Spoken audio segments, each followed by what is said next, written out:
My name is Gary Kanitz.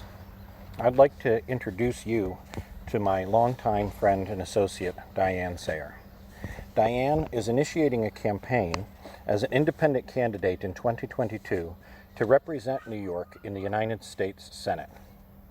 Her intention being to replace Senator Chuck Schumer, who has been acting treasonously as an agent of the ongoing coup attempt against President Donald Trump. And to right now insert herself into the national leadership process, addressing the need for reestablishing the guiding principles of the American system of economics as the needed remedy for the general bankruptcy of the global economic and monetary system, along with all its associated ills. Mrs. Sayer has been a leading collaborator of the economist and statesman Lyndon LaRouche for over 30 years, and as such was one of the first of a few people who introduced me to his ideas back in 1990. While Lyndon LaRouche has physically passed on, his immortality lies in what he has passed on.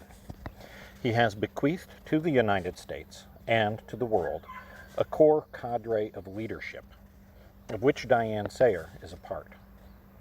Steeped in the history of our exceptional nation and its unique contribution toward the ending of imperialism in the world.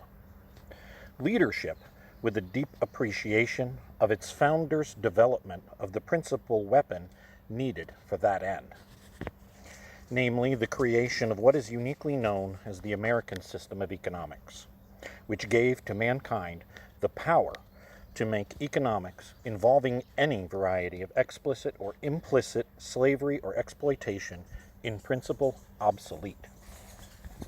Thus, as her campaign manager, I am standing today at a historic site in the town of my own birth, Gouverneur, New York.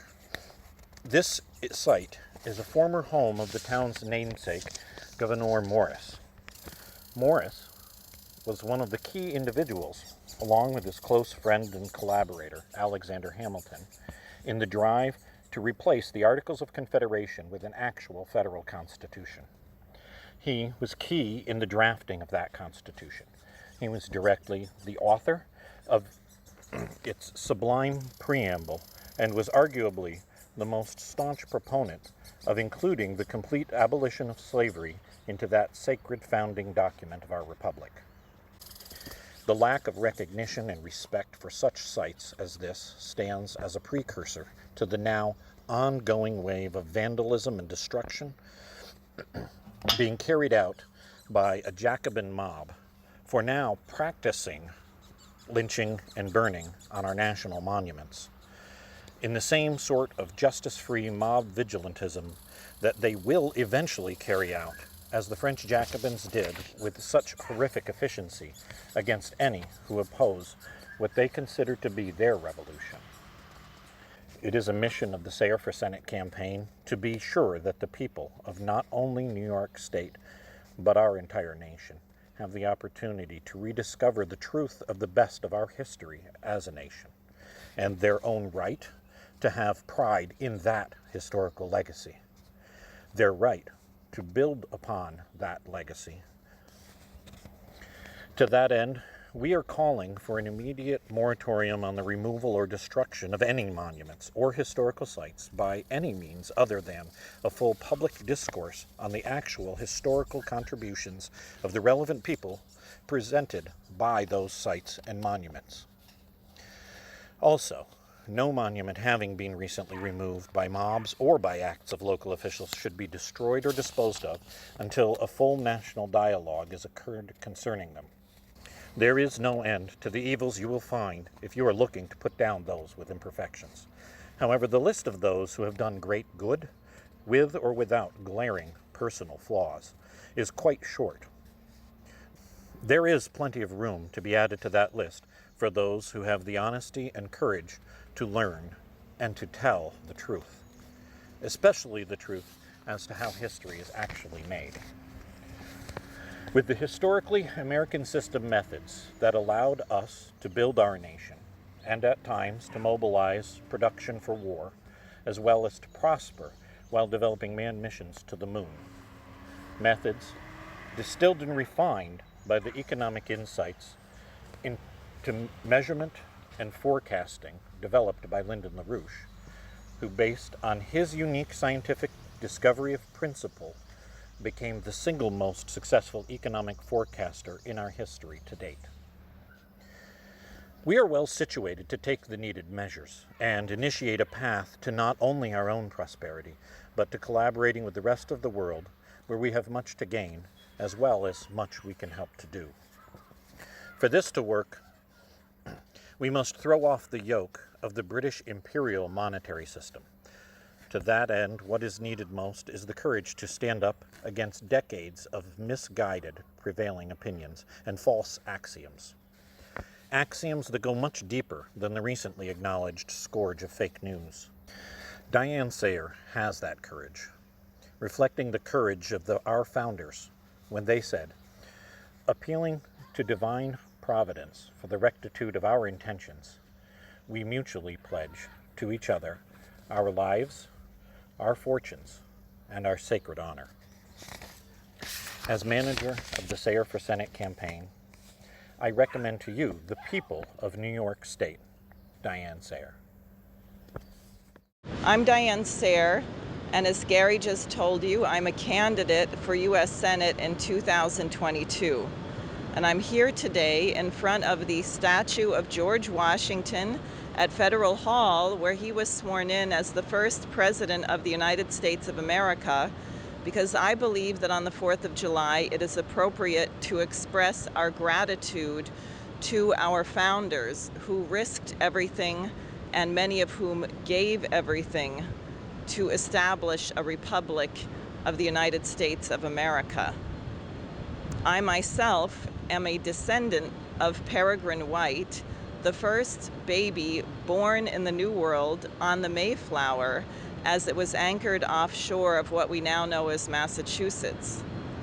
This year is the 400th anniversary of that incredible voyage, and while I can't take credit for something I had no control over, namely who my ancestors were, I would like to express my deep gratitude to those courageous individuals for daring to cross the Atlantic Ocean in that time to establish a country more just than that which they were leaving. And I believe that it is my job to ensure that their mission to establish such a republic succeeds. For those of you who have been robbed of knowledge of the history of the United States by Orwellian revisionists, let me assure you that the founding of the United States of America is nothing to be ashamed of. While every founder was not perfect, many of them, like Alexander Hamilton, Gouverneur Morris, John Jay, and Benjamin Franklin, were vehemently opposed to slavery. And were it not for the singular determination of General George Washington in defeating the British Empire and establishing our republic, the British would have controlled the entire hemisphere. And the result of that might have been that mankind did not exist at all. And if we did, instead of a nation, we would have had small, disease-infested hordes of barbarians running around committing atrocities against one another. Do you know what was going on in Europe in the 1600s? Did you ever hear of the religious wars? Did you ever hear of the 80 years religious war in Holland? In these wars, people committed unspeakable brutalities and horrors against each other. As many as 8 million or more people were killed.